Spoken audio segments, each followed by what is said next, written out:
everyone, welcome to episode 2 of Cinemeals. Cinemeals is our series on this channel where we create food from our favorite shows and movies growing up. For episode 1, we made spaghetti tacos from iCarly, and for episode 2, I'm super excited because it's officially fall and I've been rewatching the Harry Potter movies. I think it was every kid's dream to be able to eat the food from Harry Potter, from like the pumpkin juice to the chocolate frogs, the jelly beans, and obviously the butterbeer, which is probably the most iconic thing. I've actually had it before a few years ago when I went to the Universal Studios Harry Potter theme park, and it was so good. I had the frozen version, so today we are going to recreate the regular version as well as the frozen version, so let's get right into it. First ingredient you'll need for any good butterbeer is cream soda. I just picked this up at my local supermarket. We are gonna pop it in the fridge, that way it can chill while we work on the rest of the recipe.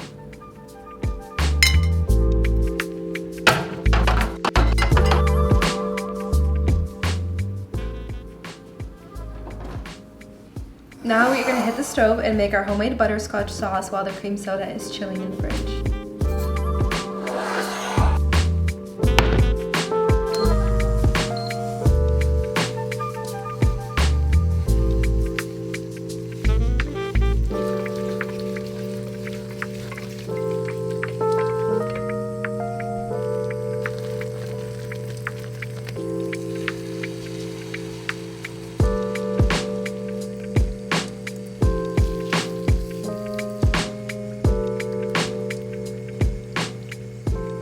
My whole kitchen smells like butterscotch now. It smells so good. But basically, I didn't cook it all the way down so that it thickens into a really thick caramel sauce. You want it to be a little bit more thinner, that way it mixes into the cream soda really well. So just a little note. Also, as it cools down, it's gonna thicken a little bit more than what you're seeing in the pan. So keep that in mind as well. Butterscotch is done. We are gonna let it cool down now, and we are gonna make our whipped topping, which is the last component that we need to prep, and then we get to enjoy our butterbeer.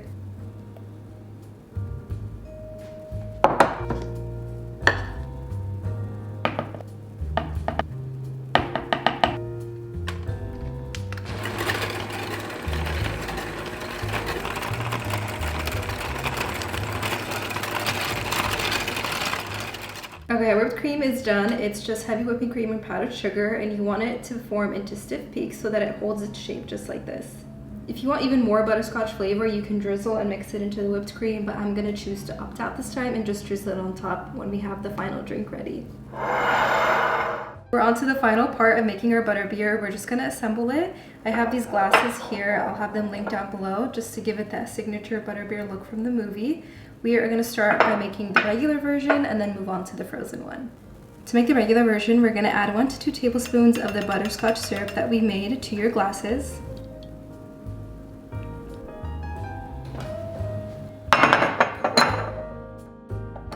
Pour in the chilled cream soda to fill it about 2/3 to 3/4 of the way to the top.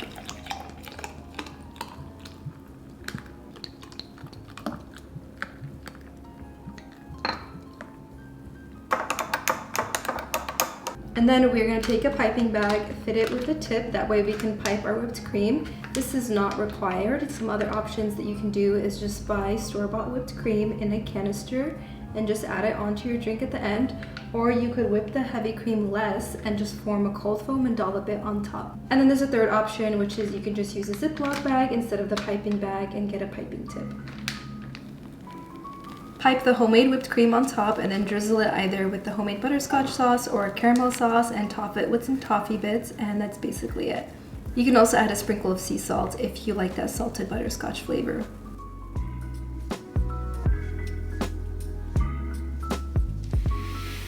And that's how you make the regular butterbeer. We are gonna give it a quick little taste test now before we make the frozen one. So messy, but so good. You get the creamy flavor from the cream soda as well as the whipped cream, and then the fizziness from the soda is so nice, and then you get that salty, caramelly butterscotch flavor. It is so good.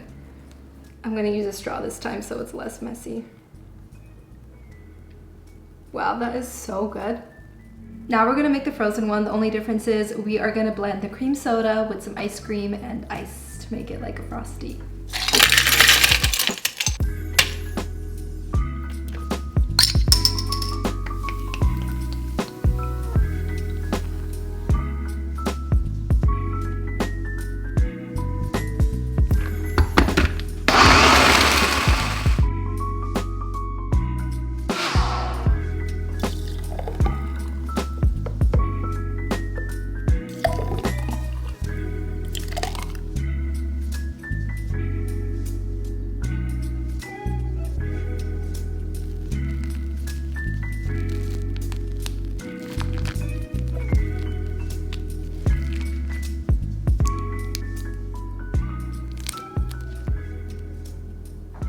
And this is the frozen version. It's a little bit lighter in color because I like it with a little bit more vanilla ice cream. If you want it darker in color, like this one here, then just add less vanilla ice cream and more cream soda and the butterscotch syrup.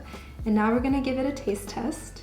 You can also add more ice if you like it more of a frosty texture, or less ice if you want it more like a milkshake. Oh my god, that is amazing.